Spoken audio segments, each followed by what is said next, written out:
This is the Volkswagen T-Roc. And I know what you're thinking, it's just a Golf on stilts, but hey, a Golf's a pretty good place to start. And saying that is a bit like saying, oh no, you've based your child on Tom Hardy. What have you done?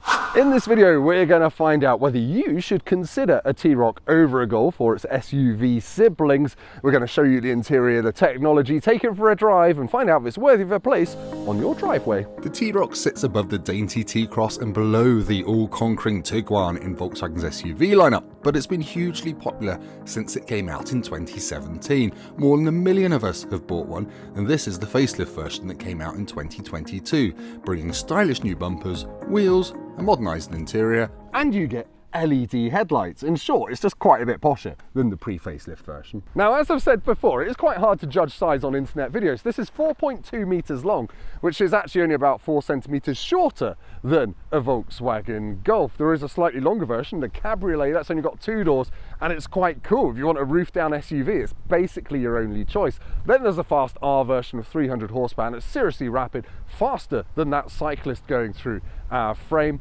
And this color is called petrol blue, which I quite like, and there were options with a black roof, and they were a £1,200 option from the factory, so keep an eye out for one of those. It could be a bargain.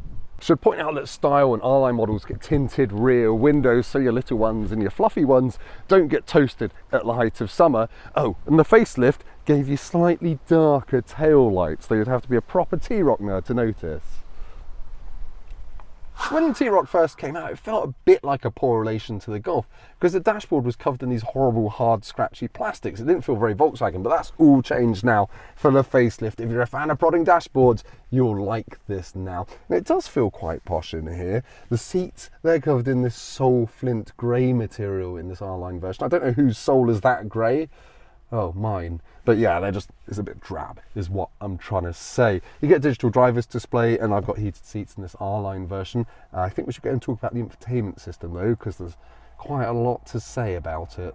All T-Roc models come with an 8-inch infotainment screen, which has wireless Apple CarPlay and Android Auto as standard, which is good because on entry-level life models you don't get built-in sat-nav software, so just use Google Maps on your phone. It's easy to use, it's pretty straightforward. I like that it's got separate climate controls down here. Annoyingly, you do have sliders for changing temperature though, and they're not backlit, so you can't really see them at night, but it's better than in the latest Golf. Got 2 USB-Cs down here, and you can pay a bit extra to have a wireless charging mat.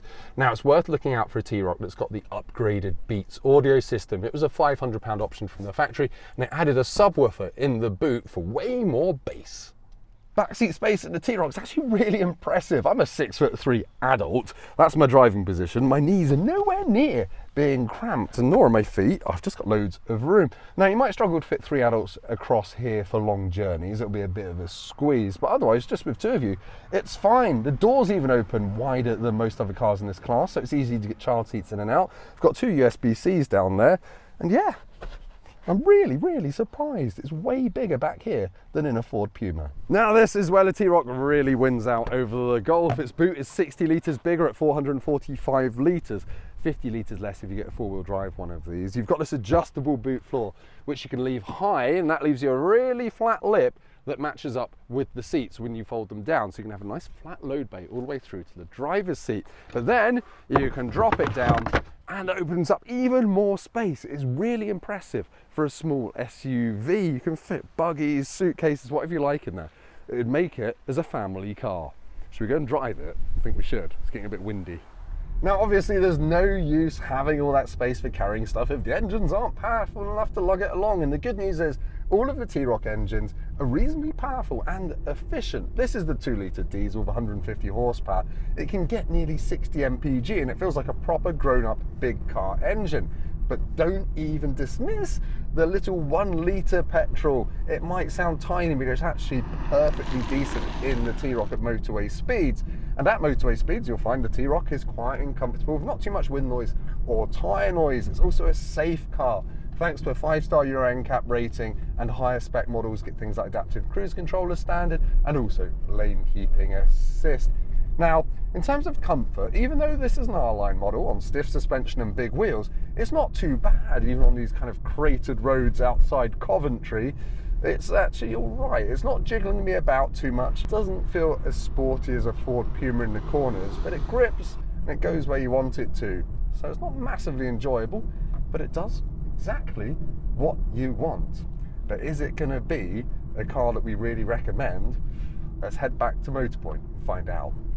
So can I recommend the T-Roc? Well, yeah, it's annoyingly easy to recommend. It's spacious inside for a small SUV, it's got great engines, and finally, thanks to that facelift, it feels posh inside. The only real downsides are nitpicks. The clutch pedal on this one is a bit springy. This is the 2-litre diesel manual, and it's more expensive than the Ford Puma and the very similar Skoda Karoq, but the Skoda Karoq doesn't feel as posh as this. So yeah, the only real downside to this is feels a bit too posh. Now, as a reward for making it this far in the video, you get to hit that like button and go down there and subscribe in honor of my glow-in-the-dark cat t-shirt, which is covered in fluff. Sorry about that.